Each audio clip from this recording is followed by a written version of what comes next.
Hello, and welcome back to another episode of the Harmony Inspired Health podcast. Today, we're diving into a fascinating topic, the Ayurvedic approach to wound healing and infection management. Our guest, Dr. Prathamesh Karpe, is an esteemed Ayurvedic doctor, associate professor, and the head of department at Shalyatantra at Gomantak Ayurvedic Center in Goa. I hope I got all that right. That is in India, and he is sitting in his car doing this podcast episode with us because he was called in for an emergency. So we really appreciate having you here. Dr. Thank you. Prathamesh, thank you so much, has a bachelor in Ayurvedic medicine and surgery and a master's in Shalyatantra, and he brings over a decade of expertise in Ayurvedic surgery and wound care, pain management, and traditional Ayurvedic treatments. In today's conversation, we'll explore the principles of Ayurvedic wound care, natural approaches to infection, and what Ayurvedic surgery looks like. So if you're interested in learning how Ayurveda handles some of the most challenging health issues without modern medical intervention, then this episode is for you. So welcome to the podcast. Thank you. Thank you. Thank you so much for being here. I know you said, "Oh, I'm in my car, called in for an emergency." So it's so nice that you still took the time to come and teach us all about wound care and infection care through Ayurveda. Yeah. So I guess Ayurveda isn't commonly associated with surgery in the modern world. Can you explain what Shalyatantra is and how surgery fits into the Ayurvedic system of medicine? Yeah. So Ayurveda, as we understand, it is consists of two words. One, Ayu means life, and Veda means knowledge. Okay. So Ayurveda is actually it's not just a medical science, but it is an science of life. And as we know, the life is a very complex process. Since the beginning, when so how this Ayurveda evolved. So when we look into the scriptures, it is said that Lord Brahma, who is the creator, as per the Hindu traditions, it is believed that from the Brahma, he is the creator of the universe. So it is said that Brahma recalled Ayurveda. The Sanskrit word is Brahma Smrutva Isho Vedam. So Brahma recalled Ayurveda. That means Ayurveda was present since before the when universe evolved. At that time, since that time onwards, Ayurveda was there. It is like we are purchasing one car and one or any electronic device. A manual comes with that. If anything goes wrong, we refer to that manual and we try to fix the problem. So Ayurveda is like a manual of the life. Okay. So and this knowledge is so vast that our ancient scientists, whom we refer to as Ayurvedacharya, Ayurveda Muni, they divided this Ayurveda to make it simpler for the human being whose life is very short. So in that era, minimum lifespan was like 100 years. So we can imagine how much maximum lifespan could go. So to in that short period of lifespan, to understand or to study Ayurveda, they divided Ayurveda into 8 branches. It is called as Ashtanga Ayurveda. Like how we have Ashtanga Yoga, like that Ashtanga Ayurveda. So which are those 8 branches? First is Kaya Chikitsa. Second is Bala Chikitsa. Kaya Chikitsa refers to the internal medicine, what we refer to as general medicine. Balrog or Kaumar Vritya refers to the pediatrics, but it also include the gynecology and obstetric part. So that Kaya Bal. Then Graha Chikitsa. Graha Chikitsa refers to the, we can say in today's world, it is with the microbiology or with some entities what we refer to as supernatural, or which we in nowadays we cannot measure it in terms of our scientific tools beyond that. So that comes into Graha Chikitsa. Then Urdhvanga. Urdhvanga refers to the ENT, ophthalmology, dentistry, and disease of the head and neck. And Kaya Bal Graha Urdhvang Shalya. Shalya is my branch, which refers to the surgery. Downstra refers to the toxicology, how to deal with the poisoning, how to deal with the poisonous effect caused by some toxins, as well as some hazardous like nuclear, or it can be some toxic gases, or how to deal with the insect bites and all. And then last two are the Jara. Jara refers to the geriatrics, and Vrusha refers to the sexology. So Shalyatantra is one of the 8 branches of Ayurveda. Now, what comes under Shalya? Shalya in Sanskrit, it refers to the something that obstructs the functioning of the body as well as mind. Anything that is obstructing the your functioning of the body. For example, a tumor is there. There is a tumor growth in the esophagus that is obstructing your swallowing movement, functioning of the swallowing. Or there is some wound is there which is not healing. A wound is there in the foot, and that is affecting the person's capability to walk or to run or something. So that deals, and anything like even obstructed fetus, that also comes under Shalya. So this everything, and even also some drainage of the abscess, drainage of the abnormal fluids, okay, that also comes under Shalya. Also the use of some instruments, like description of various instruments, like around 100 to 200 instruments have been described in the Ayurveda, which includes blunt instrument, which is refers to as yantra, and sharp instruments, which refers to as shastra. Then some procedures like blood letting procedures, what we call as venipuncture, it is known as Sira Vedana. Then leech application, or what we call as in nowadays iridinotherapy, that is called a Jaloka Vacharana.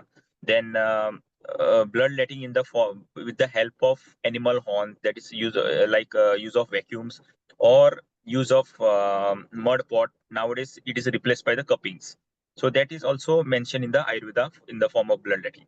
Then there is something called as thermal cauteries, or what we refer to as Agni Karma. And there is one chemical cauterization process, what we refers to as Kshar karma. So this all comes under Shalyatantra. Also the management of joint dislocation, fractures, different types of splints, bandages, how to do the bandaging, in how many days bandages should be changed as per the season, as per the disease, as per the dosha. This in detail has been explained in the Ayurveda.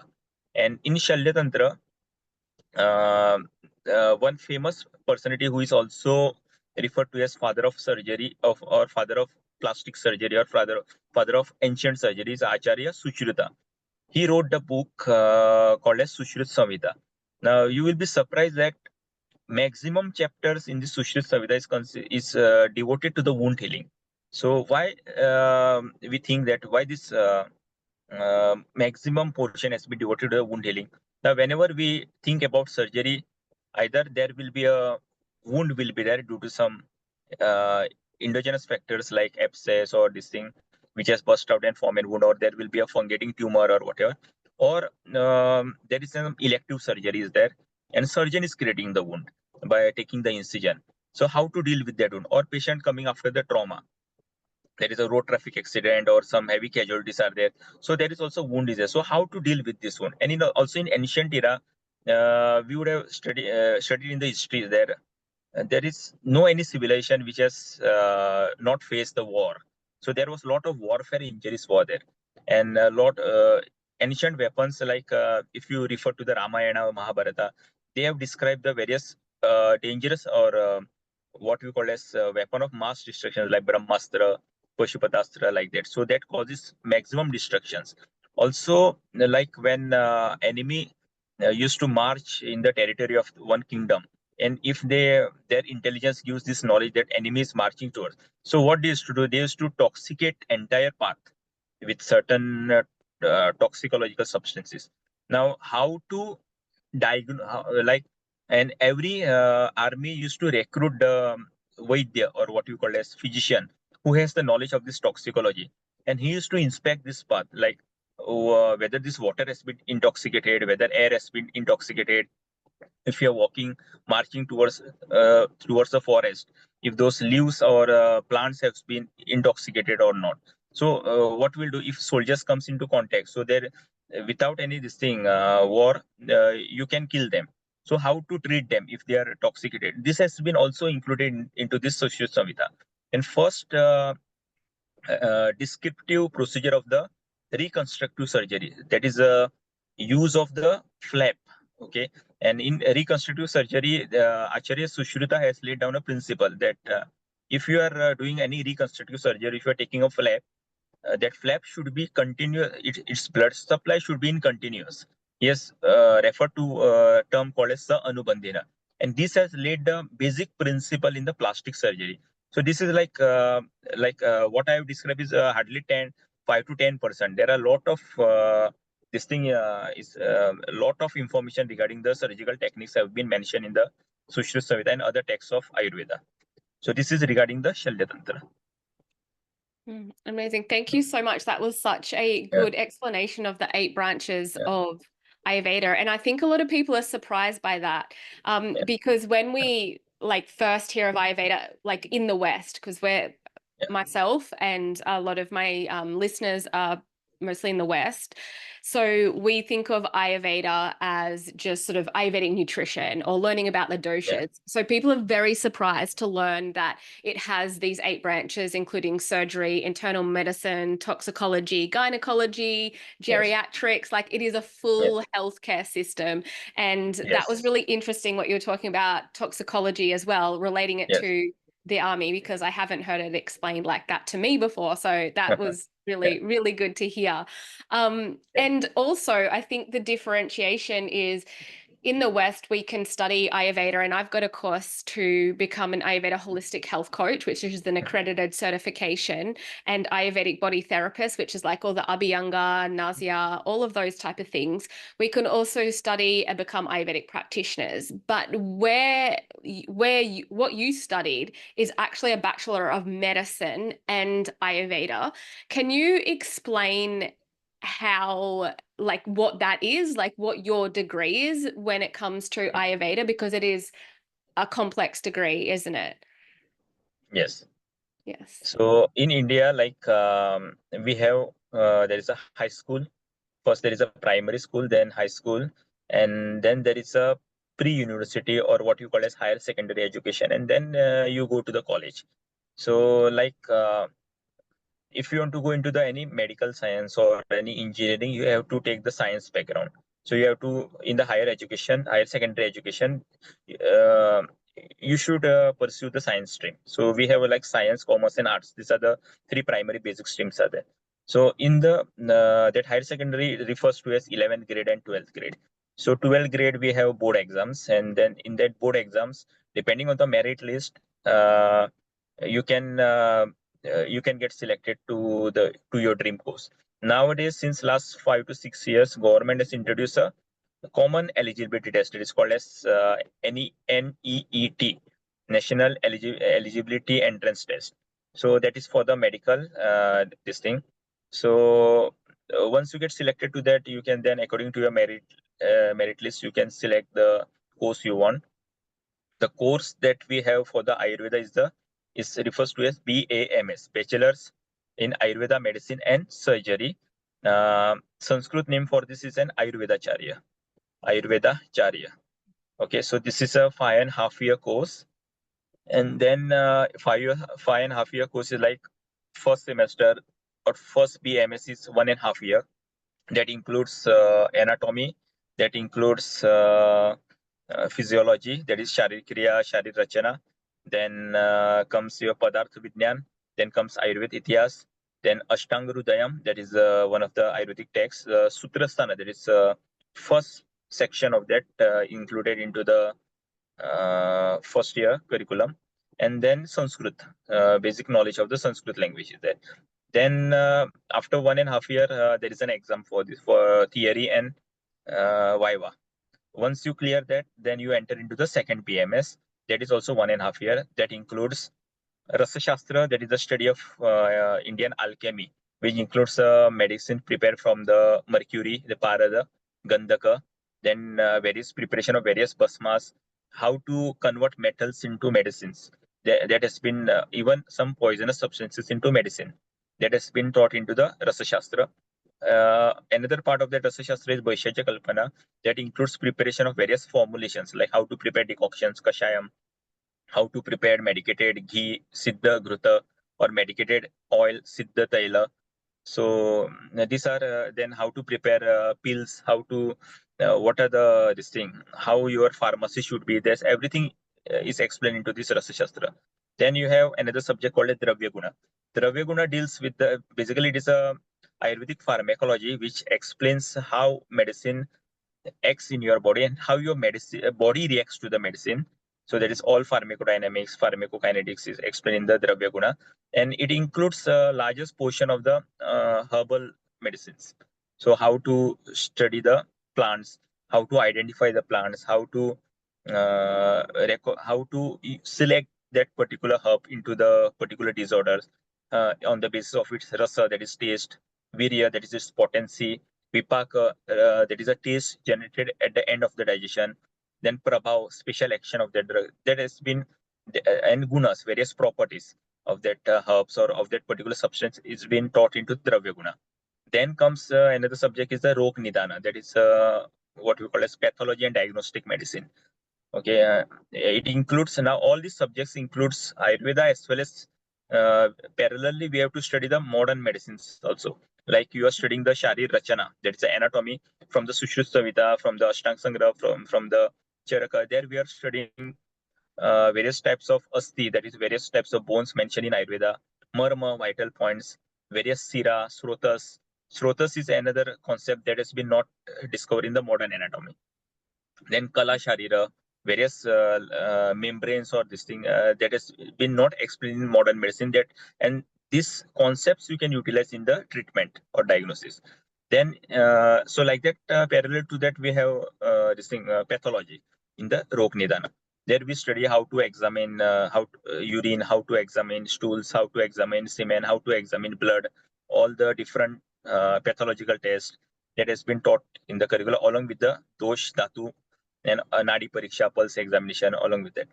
Then there is a subject called as swastha vrutta. It is we study yoga, science of yoga into that, naturopathy, then science of diet, that what we call as pathya. Like you mentioned that in the West, Ayurveda is taught as a holistic medicine or nutritional in terms of. You will be surprised that Ayurveda is the first science which has described that how to use food as a medicine, how you can utilize food as a medicine. So that is taught in the Swastha Vritta. What food to be given in particular disease, what food to be consumed in particular season. Okay, then your Rutucharya, seasonal regimen, Dinacharya, your daily routine regimen, that is being taught in the Swastha Vritta, along with that preventive and social medicine. This syllabus is also included into the Swastha Vritta. And then Charak Samhita, first section, what you call as Purvarda, that comes into second BMS. Then in third BMS, that is after 1.5 years, there are all the clinical subjects are there, like Kai Chikitsa, Shalyatantra, Shalakyatantra, Sri Rog, that is gynecology and obstetrics, Bal Rog, Kaumar Bhrutya, pediatrics, and Charak Samhita, Uttarartha, that is the second section of that. And recently, government has added one more subject into the final curriculum, that is research methodology and medical statistics in the research point of view. So this includes total, this covers your 4.5 years, and that includes theory classes, clinical rotations, operative theater duties. Then also parallelly there are postings. We have the visits into the modern hospitals in the gynecology and obstetric sections, casualties like that. That training is also given. And after you complete pass final BMS exam, then there is 1 year rotationary internship in each and every department, like 1 month in Kai Chikitsa, 1 month in, there is 30 days. 30 days rotationary, 30 days internship in Kai Chikitsa, 30 days internship in Shalyatantra, 30 days internship in Shalakya, Kaumar Bhrutya, Sri Rog, like that. And then 3 months internship in a modern or what we call as allopathic or Western medicine hospital. There we get exposure in the handling mass casualties, then their internal medicine department, gynecology, pediatric, orthopedics, all these departments. And once you complete this internship, then you become eligible after 1 year completion of 1 year of rotationary internship. Then you can apply for the license, or what we call as registration. Okay, so this is the entire thing. Then now, when you are BMS, you once you get a license, then you can practice. And if you want to pursue higher education, like you have to do masters, then there is a MD and MS program is there in this particular subjects. What is the advantage of doing the post graduation? Like you get a specialized training into that one particular subject. Like my thing is into the Shalyatantra, so I have studied for 3 years all the surgeries, including how to do appendicectomy, how to do hernia repair, how to do this thing, fracture dislocations and all, how to manage them.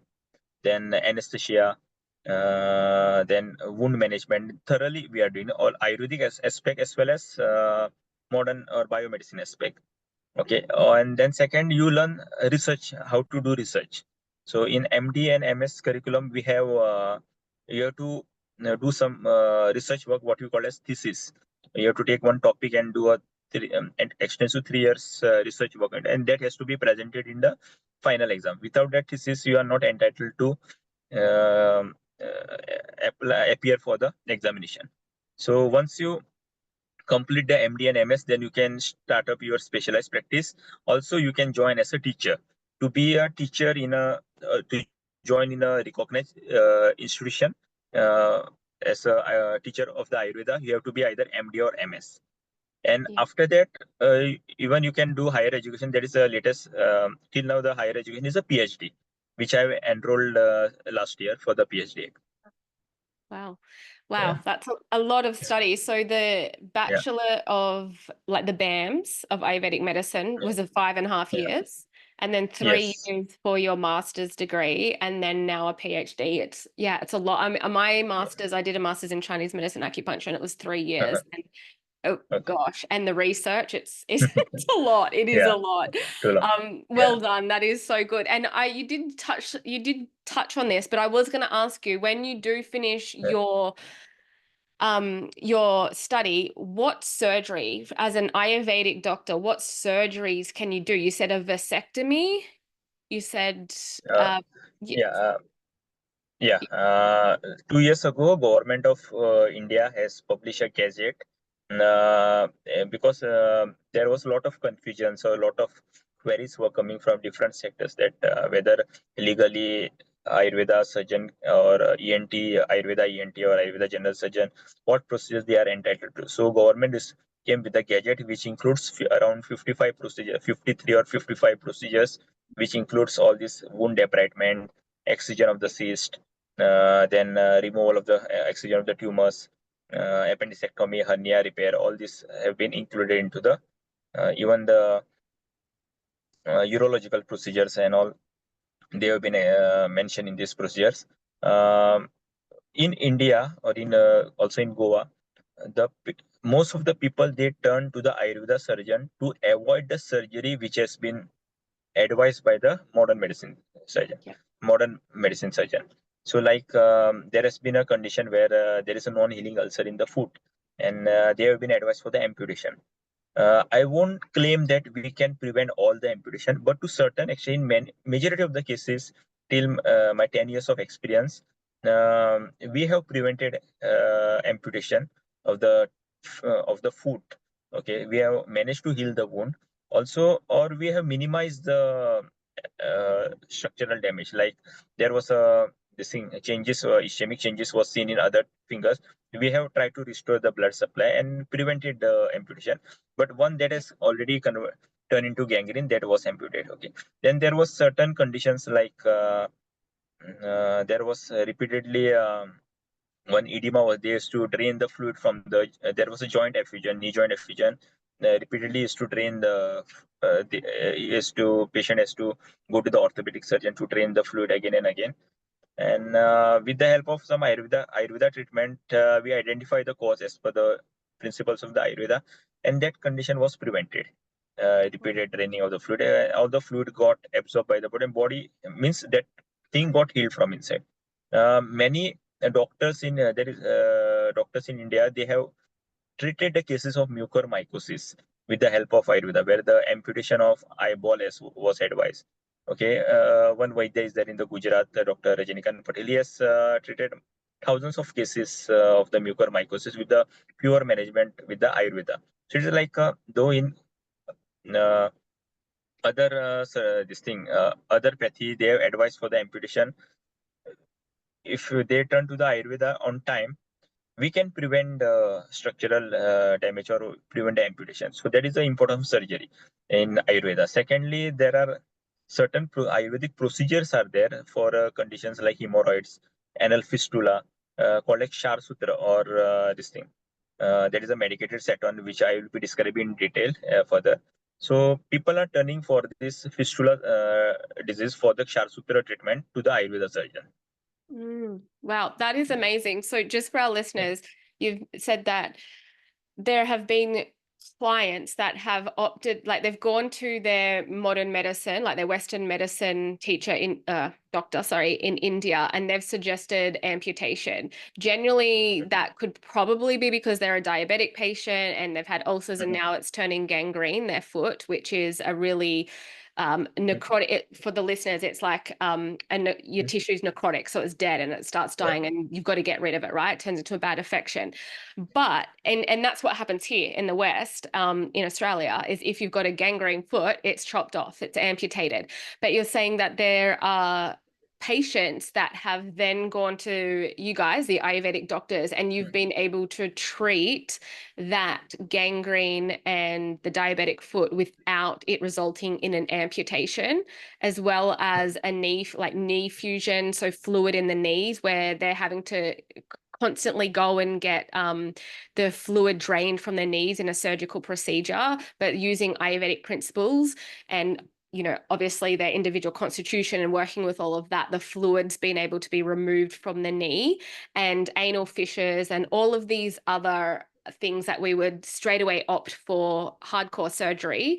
As an Ayurvedic surgeon, you've been able to treat that before it's gone to full, scalpel and blade and and all of that. That is really amazing. So what are the foundational principles Ayurveda uses to approach wound healing, and how does it differ from conventional Western approaches? Yeah. So Ayurveda describes wound as an vrana. So vrana means destruction of the tissue. Okay, there is a destruction of the tissue, and that has resulted into discontinuity of the entire skin or mucosa, and that results into the that entity is called as vrana. Now, Ayurveda identifies what factors are preventing the healing of the wound.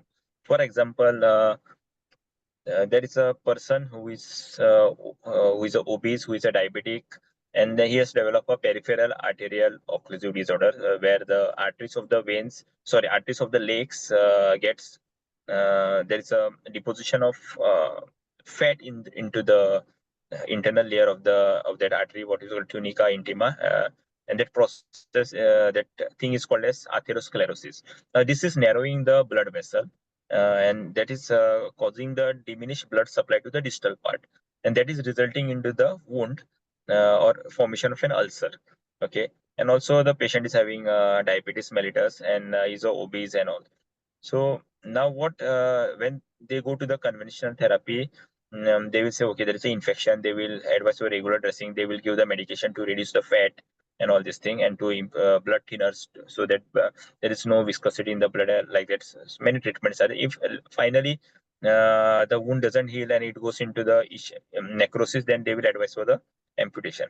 Now, when this patient turns to us, what we do first, we identify what has resulted in the wound, whether that wound was caused due to the external trauma or due to some internal factors. Okay, so depending on that, treatment management protocol changes.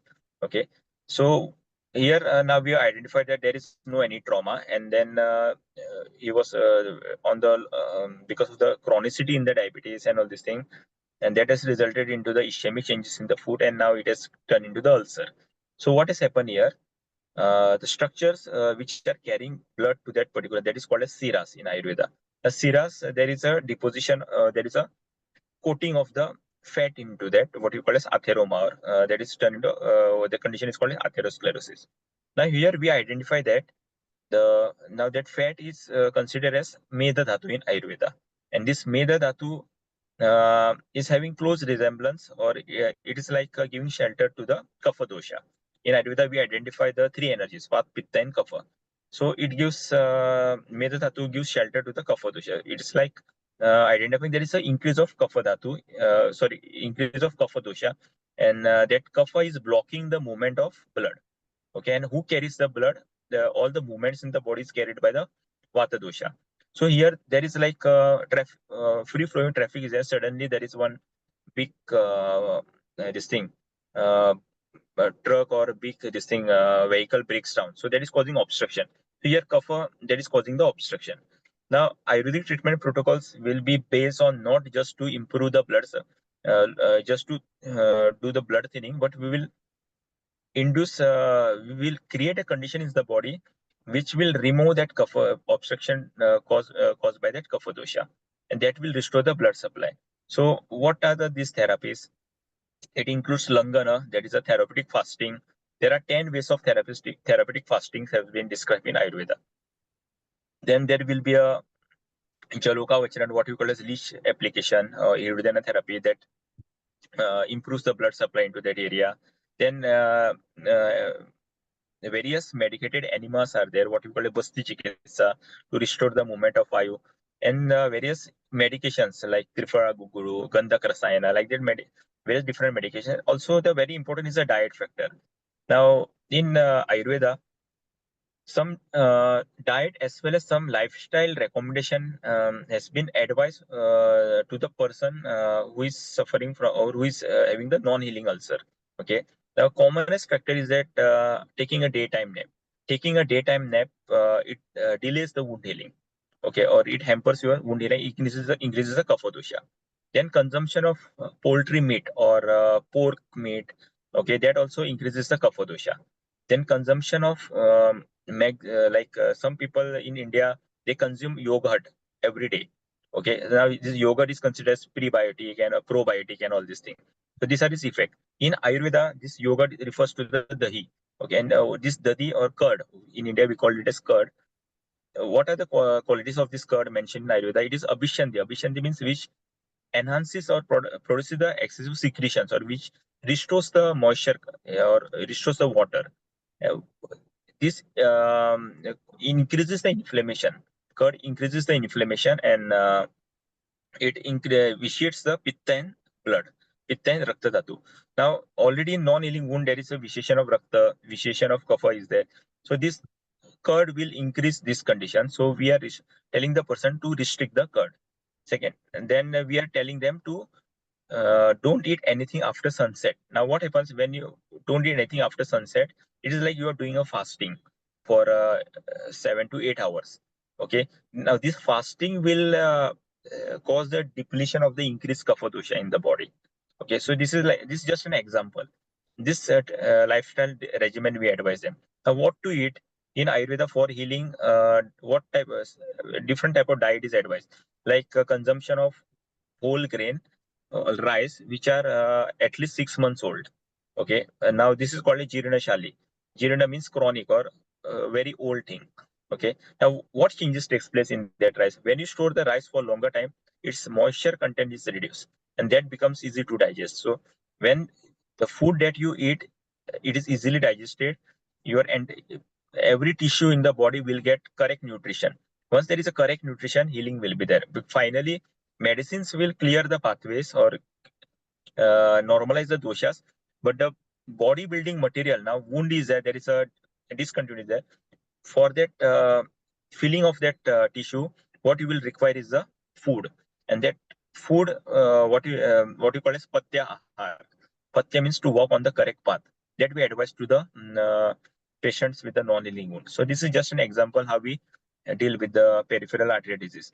Okay, and with this therapies, you can prevent amputations also to certain extents. I won't say in every cases, but in maximum cases you can prevent them. Also, like for the dressing, okay, what we are using, like cleaning the wound with the fresh juice of the this thing, neem leaves. Okay, then various medicated oils are there, like jatyadi taila, then nimba taila, Kasisadi taila, which helps in chemical debridement of the slough. They help in de-sloughing of the this thing, and it promotes wound healing. Also, use of honey. Okay, we know the honey, the use of honey as a food, but in Ayurveda, honey is also advised for the external application in the wound. And some of the modern researches, they have also proved scientifically, they have proved that honey has an antimicrobial activity. It has broad spectrum antimicrobial activities. Yeah. And also various types of milks, milk helps in tissue regeneration. So we process that milk with particular herbs like Tinospora cordifolia or Yashtimadu, like these herbs, and that we are advising the patients with the who are having this condition. Yeah, that's amazing. I love how holistic it is. So it's not just Yeah, debridement of the wound and yeah, then put a dressing on. It's well, you do debridement of the wound, like yeah, that's part of it, but yeah, also using like surgical intervention. But as you mentioned, you might use leech therapy to help rejuvenate the blood around the wound, and then using different herbs depending on the wound type or the constitution of the client.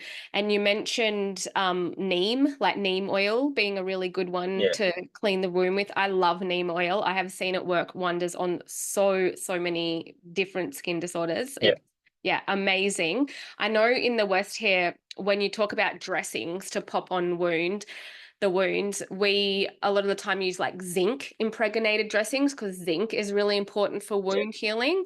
Do you guys use anything like that in your practice? Yes. You do use zinc as well. Yeah, yeah. We have like zinc, not in the form of raw metal. We are for every metal is converted into what in previous this thing I mentioned that there is something called a Rasa Shastra. The Rasa Shastra teaches you how to convert metals into medicines, what you call as basma. So Yeah. basma prepared from the zinc, that is called as Yashad basma. Mhm. The topical application of Yashad basma is also mentioned along with the internal use of this Yashad basma or zinc in the wound healing. Also, some other medications are also there, like arsenic compounds are there. Okay, which we are using, like in there is something called a Vyadhi Harandras. This is an arsenic compound along with the mercury and the sulfur, but not in the raw form. Okay, they are subjected to the various procedures, what you call as Maran and all this thing. Okay, Mm. and this I'm using this Vyadhi Harandras in most of the osteomyelitis or some infectious cases. Sure. So like that, yeah, yeah, I was just going to mention as well, and like another really important aspect of wound healing, according to Ayurveda, is nutrition, because nutrition is medicine. I yeah, think that's what we miss here a lot. I worked as a registered nurse in the emergency department in hospitals for years and years, and I was just always so shocked at the food quality that we serve our patients. I'm like, oh, they really don't get it here. So I love how you spoke about how important nutrition is, especially like due to the constitution of that person with the wound. So it's still individualizing that medicine. The other thing I did want to ask you about is we know that, wounds can be prevalent to infection, and especially if it's like I got bitten by a dog in Bali the other day, so I had to take antibiotics. But how would you treat it from an Ayurvedic perspective? Do you still use use antibiotics for wound infection, or do you have your own method and different herbal medicines that you use as a replacement to the antibiotics? yeah. So when we refer to the infection, okay, how to understand infection in terms of Ayurveda. So there are two theories are there, according to me. One theory is there we can understand like infection has increased because every person doesn't develop every person won't develop an infection there if they are subjected to the same pathogen. Okay, like we have seen in the COVID-19 cases, there were a lot of asymptomatic cases were there, then there was symptomatic. Okay, they were exposed to the same amount of virus to same duration, but few people caught the infection, few people they were just asymptomatic. Now, what develop means what thing will decide whether you will get infection or not. There is something mentioned in Ayurveda called as Vyadi Kshamatva. Vyadi means disease, Kshamatva means how you can tackle it. Okay, so the two methods are there. One is you can prevent the disease by use of swasthya Vrutta, daily regimen, and all this thing, and one to oppose the disease. One is to preventive, one is curative aspect. Now, understanding the infection, there is one entity mentioned in Ayurveda called as Krumi. Krumi means, in general term, it is referred to as worms. it is referred to as worms. It can be a macroscopic, like your tapeworm, round worm like that, which you can see by your naked eyes, or like maggots and all this thing, or even some insects and all this thing, which eats your tissue. And there are some microscopic, like bacteria, viruses, and all these things. So these are mentioned in Ayurveda, and various therapies or drugs are mentioned, which are mentioned as Krumigna. So like one of them is a drug called as Vidanga. Okay, it is, I've forgot its, I cannot recall its botanical name, but it is mentioned as one of the best drug for the to eradicate the krumi. Then second is the use of gandhaka, what we call as sulfur. So mercury and sulfur, this combination, it is mentioned as it can tackle n number of infections. Then something called as one compound mentioned in Ayurveda called hartal, that is arsenic sulfide, and manashila, that is arsenic oxide. Okay, and hartal, manashil, like that. They are arsenic compounds. And they are also, we are using it not in the raw form of none of these heavy metals or these toxic metals are not used in the raw form. I'm again and again mentioning this because later on after this thing, a lot of controversies may get created. Already Ayurveda was blamed for this heavy metal toxicity in the past few years, and still they are blaming it. But it is not actually true. We are using the toxins, we are using the metals, heavy metals, whatever we are. There is no scientific description for what is heavy and what is light metal. It is, I don't know. I didn't found any scientific definition for that. But the metals like mercury and all, lead and all these things, they are classified under heavy metals. I don't know whether on the molecular weight or in what basis they are mentioned, but they are mentioned as heavy metals. We are using this lead in the form of Naga Basma. Naga is term for the lead. Then there is for the zinc, Yashat Basma. Then tin we are using in the form of Vanga, so, this thing, Vanga Basma. And combination of these three, Naga, Vanga, and Yashada, they are called as Trivanga. Okay, Trivanga. So we are using this Trivanga in when there is a gangrene is setting up. We are using this medicine. It is giving a good result.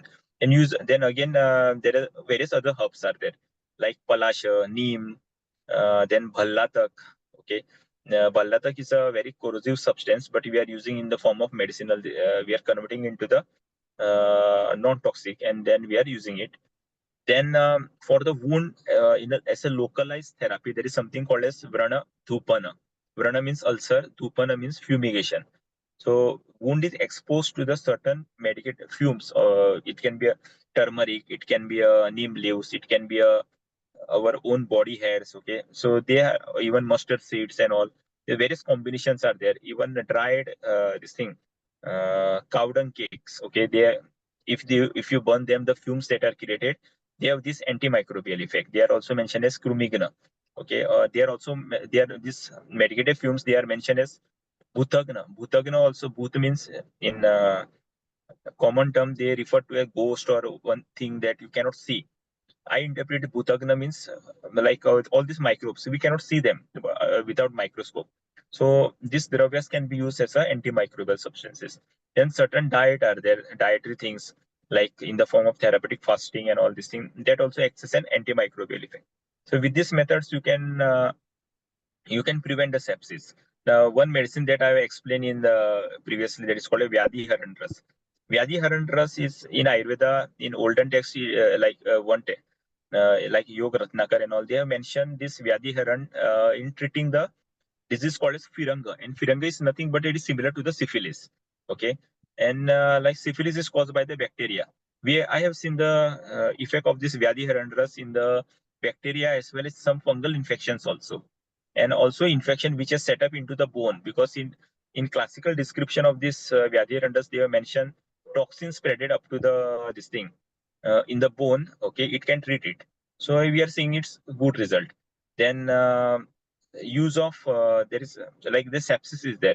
There is one herb is there which is mentioned as superior in neutralizing the toxins. Okay, that is called as Shirisha. Okay, this Shirisha drug is it is mentioned as antitoxic. Okay, then camel's milk. Camel's milk is mentioned as Krumigna. You will be surprised to know that all milks are contraindicated when you are having a microbe in Ayurveda. When your patient is affected with the krumi, all milk is contraindicated. No milk should be given. Exception is the camel's milk. Okay, it helps in drying up the wound. It also helps in clearing the sepsis. So like this food substances can be converted into. We can use this in the what we call as, I won't say antibiotic, but I will say it as a broad spectrum antimicrobial thing. Mhm. Yeah. So you're using a combination of herbs and metals mostly. And if it's non-responsive, and then do you opt for like the mainstream antibiotic use? Yes. So sometimes what happens due to some unavailability of the herbs or something, or Yeah. sometimes in like there is a, in some cases, all cases we cannot tackle at our clinics or at our outpatient department. Sometimes patient is being they are already admitted in the intensive care unit and they are not responding to the conventional therapies, then some modern medicine doctors, they also take the advice of Ayurveda, and also vice versa. When for example there is a gangrene of the, and foot is there, it has turned black, okay, and we have to amputate, so we consult general surgeon, we consult orthopedic surgeon also, and Yeah. we take their opinion whether what is to be done.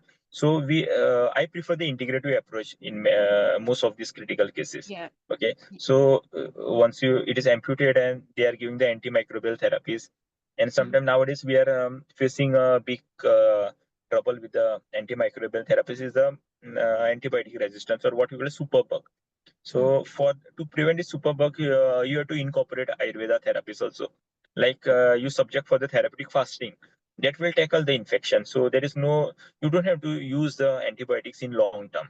Okay, when I get fever, I don't take antipyretic or any what you call acetaminophen or paracetamol. I do therapeutic fasting. But for all the fevers, therapeutic fasting is not indicated. Like if fever is caused due to the excessive strenuous work or fatigue, there is a fever is there, or fever caused by vata dosha, that fasting won't improve Mhm. the condition, it will worsen the condition. But fever caused due to the pitta or fever caused due to the kapha dosha, that can be in initial stage, it can be tackled with the therapeutic fasting.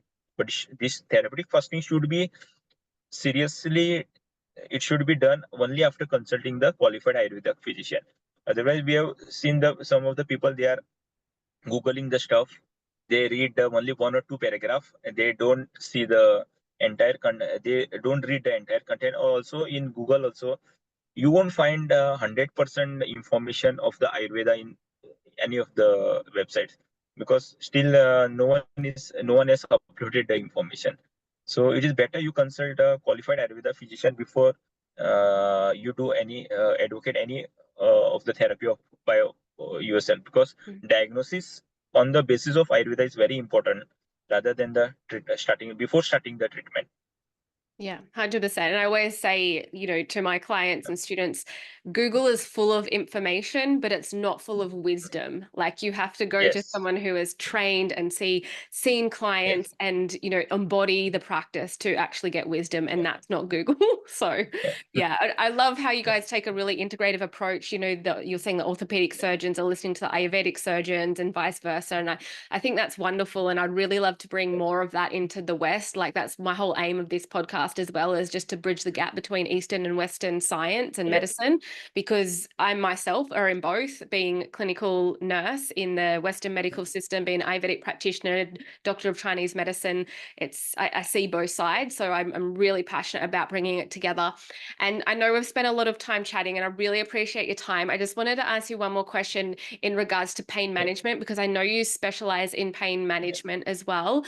And I think that is a huge topic. We could probably go on about it for ages, but I think it is a huge topic in the West because we do see a lot of chronic pain clients and they're just sort of addicted to opioids, and a lot of them don't want to help themselves. I think a lot of them like being victim to their pain, but not always. That's very generalized to say. I'm just saying that's what I've observed of some of the people in like being an emergency nurse.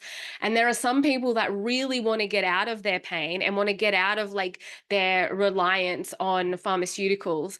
How do you treat pain from an Ayurvedic perspective? So when we consider the term pain, in Ayurveda, this pain is described as shula. Okay, the Sanskrit term for this pain is shul. And there is one statement in the Ayurvedic scriptures that there won't be any pain without the involvement of Vata dosha. Okay, there won't be any pain without the involvement of Vata dosha, but this doesn't mean that pain won't be caused by the other doshas also, but there will be an involvement of Vata dosha. So when we study or when we see the cases of pain, we identify what factor is causing the pain. Okay. Now there are two scenarios. One scenario, patient had a fall, and there is a sprain in the ankle. Okay, because of the MS fall from the step, and there is a swelling in the ankle. Now this is the acute case. When this case is brought to me, so when I will examine after taking the history, I will understand that okay, this has caused by the external factors. So these external factors we consider as a agantuj. The agantuj means external.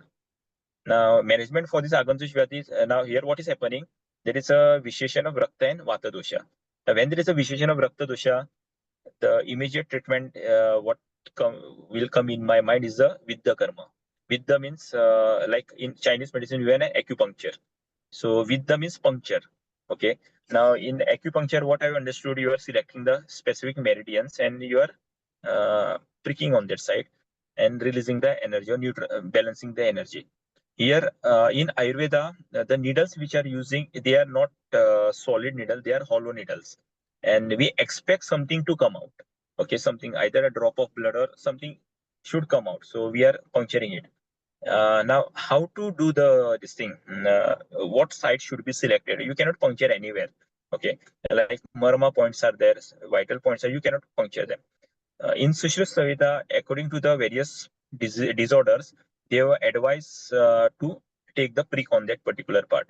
Okay, so you can just take a prick and remove 1 or 2 drops of blood, or in some cases where disease is very grave, you need to do the proper bloodletting. So you need to put the scalp needle into the vein, inflate the first vein, and then insert a scalp and remove the blood. How much quantity? Maximum up to 350 ml of blood in a day you can withdraw from the patient. Okay, this is the maximum quantity mentioned in the Ayurveda. In like I have read across the Google. I don't know whether it's true or false. In America, there was one president. He lost life because of the excessive bloodletting. I forgot that. I don't know, but I read somewhere. It might be wrong. I don't know. Well, not ex-president, but one famous personality from this thing. And from that onwards, they disregarded the bloodletting practice. But in Ayurveda, they have advised how much quantity of the blood should be maximum should be removed, and what happens if there is a excessive blood has been lost. So they have also described the signs and symptoms of the hypovolemic shock. Okay, they have mentioned it in terms of Vat Prakop, in terms of murcha, unconsciousness, syncope, like that they have mentioned. What to be done? Okay, if there is excessive blood has been lost, what to be done? So they have mentioned specific herbs, combination herbs called as Kakolyadigana.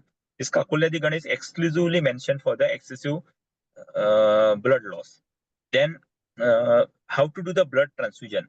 Okay, blood transfusion, like in those days, they were not doing the blood transfusion directly to the vein. The blood was like if there is a excessive blood loss, it was replaced by giving it through the enema route. Okay, through the enema route. And to prevent the clotting of the blood, this blood was processed with various herbs. Like there is one herb called a darba. It is type of grass. Okay, blood was processed with that by after adding honey and all this thing. This prevented from the clotting. They used to use it for the replacing the blood loss. Now coming back to this ankle sprain. Okay, so what I will do, I will do the this thing venipuncture or siravedan 2 fingers above the Kshipra marma. Now where is this Kshipra marma? You can see my hand. Now this Kshipra marma will be seen on the, they are present on the hand as well as on the foot. I cannot show my foot right now, but it is like this is the location. Okay, this is the location. Yeah, this is a website. This is the Kshipra marma. So 2 fingers. Okay, 2 fingers. Okay, 2 fingers above the Kshipra marma. The Yeah. vein that you see, that you have to do the siravedan. Okay, it So is, just in the web of your yeah, finger between your thumb and pointer. So yeah. on Place, the non-part, so you have on to the, place, yeah, you yeah, have to place the two fingers like this. Okay. yeah, Now, whose fingers? Not the physician's. It should be patient's finger. yes. That So length should be patient's finger. so that's interesting because that's one of the main pain points as an Okay. acupuncture point as well. It's LI4, large Oh, intestine really? 4.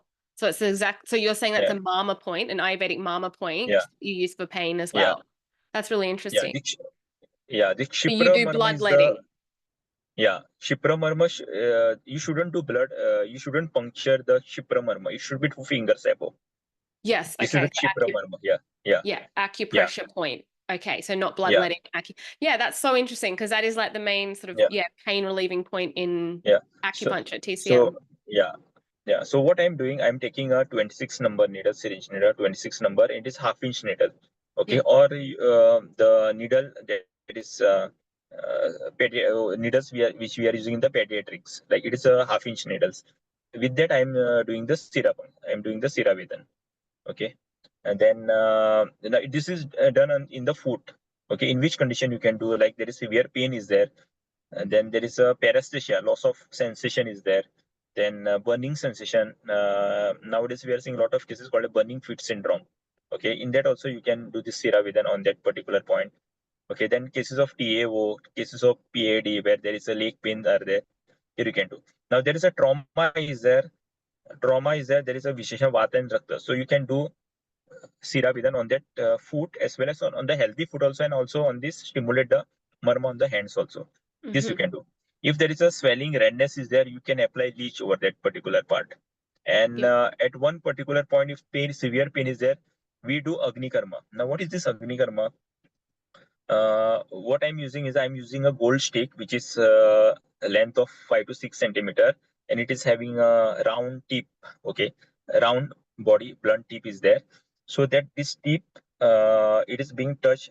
For example, I'm having a pain over this joint. Okay, so I'm touching this shalaka. What you call as that? The name of the instrument is shalaka. It is held with the needle holding forceps, and other end we are hitting it with the candle. So what is happening?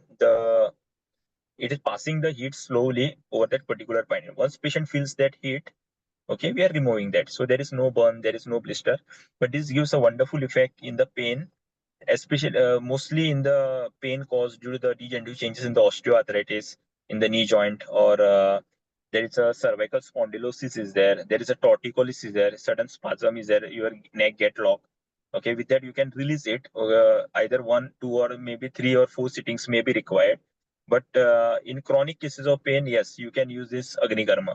This is one of the form of instant pain relief technique. Okay, with the karma, there is a puncturing, venipuncturing, use of leeches, and use of this Agni Karma. This is like an instant pain relief.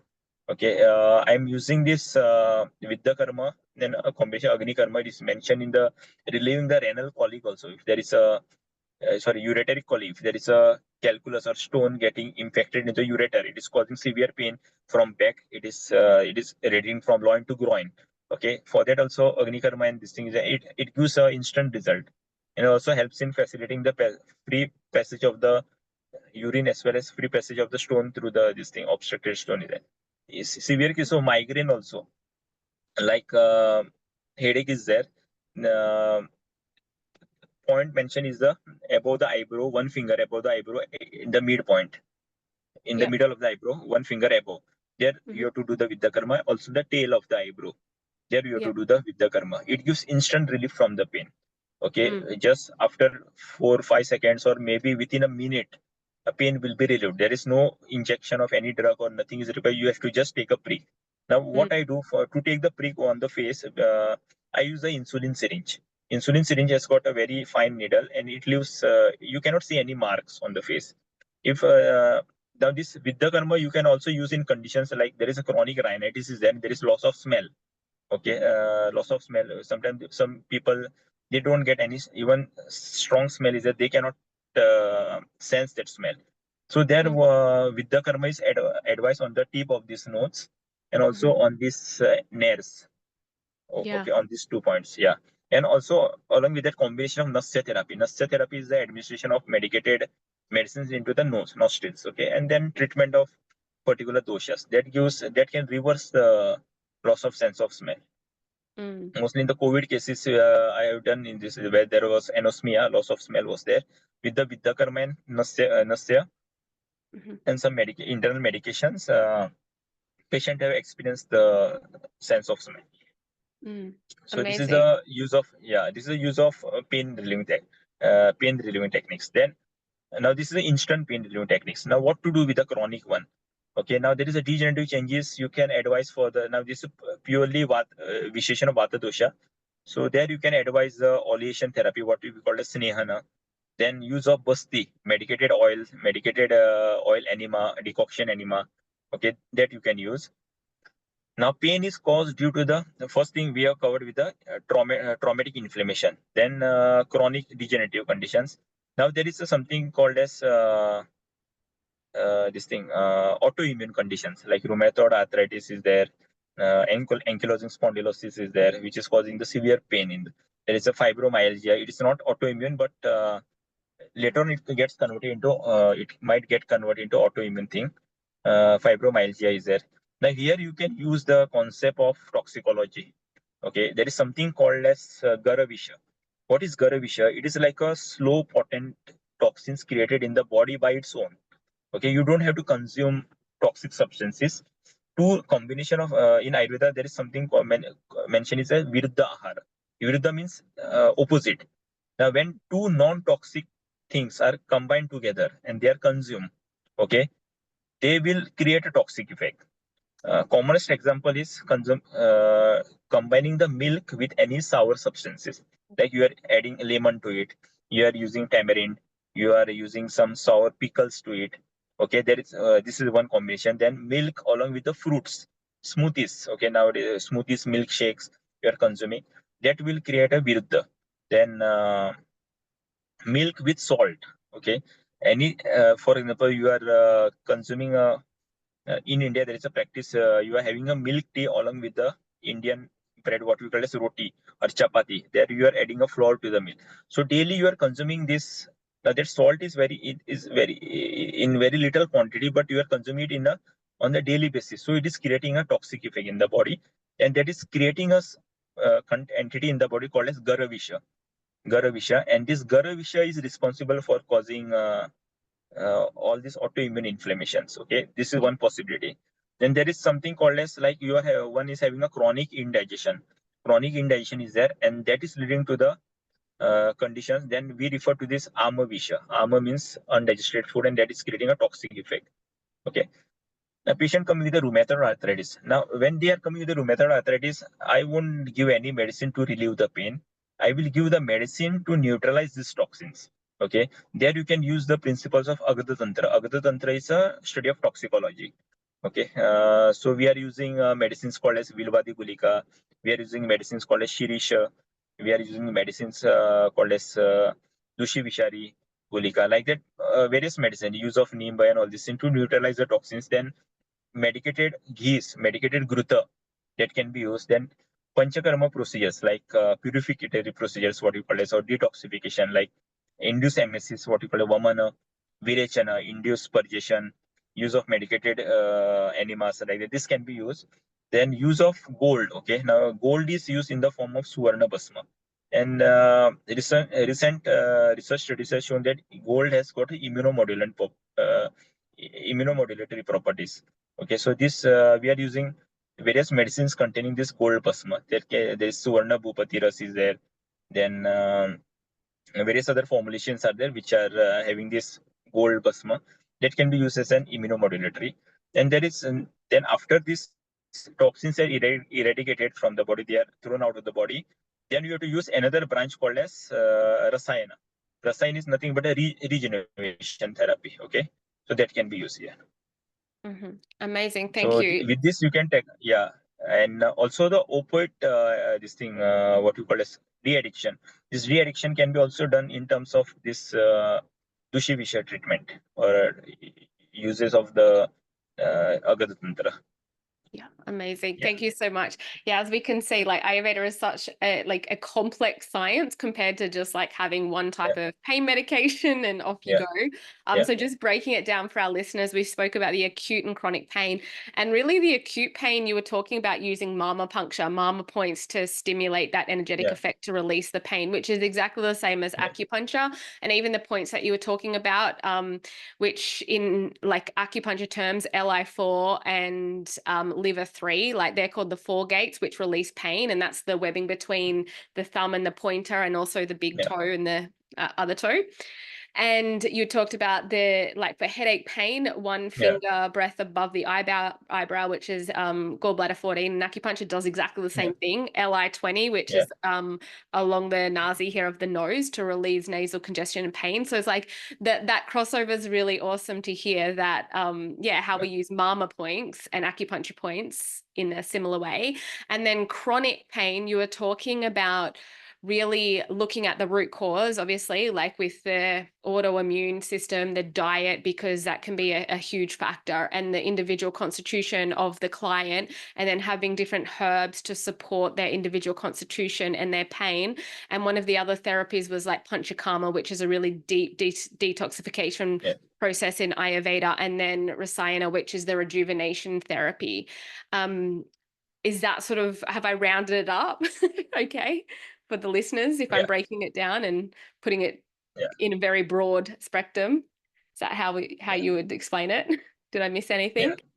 Yeah. No, we have No. completed most of the things. Not everything, but most of the things. Okay, amazing. Yeah, Thank you. Well, yeah, it was so lovely to speak to you. It's so interesting. Like, it just, I think this has really opened people's eyes up to the potential of Ayurveda, knowing that it's not just, it like heavily does involve nutrition and diet, as we know, because that yeah, is medicine, but it's not just that. Like, there's surgery, there's all these different, like, wound management, it's like, saving people from getting amputation or supporting people in the process, even if they do have to have the amputation. You're talking and liaising with the sort of like allopathic medicine doctors as well. And yeah, it's just such a deep, beautiful science. And I really liked all of the wound healing, how complex yeah, that is. It's not just as simple as yeah, prescribing a prescription, but it's really looking at healing the whole person to be able to heal yeah. the wound, and exactly the same for pain management. So really appreciate you coming on and educating all of us on these various techniques. Where can the listeners find more information from you? Uh, yeah, they can directly contact me via email, or they can connect me through the Instagram or Facebook. Yeah. Uh, just yeah, Yeah. they can type my name and they can find me. Yeah. Or my email ID is prathameshkarpe@yahoo.com. Yeah. And your Instagram's just your name as well. Yeah, Prathamesh Yeah. Karpe. Yeah, Yeah, I'll pop that in the show notes so yeah, they can contact you. Thank you so much. And yeah, thank yeah. you Welcome. for Yeah, taking the time. I know it's late there now, isn't it? yeah. Yeah. Is it It's morning or 9 to night? yeah. At night? Sorry. Yeah, at night time or No, no, no. in the morning? No, this is morning. It's a Oh, morning, 9 to. okay. Yeah, Yes. All right. yeah, Awesome.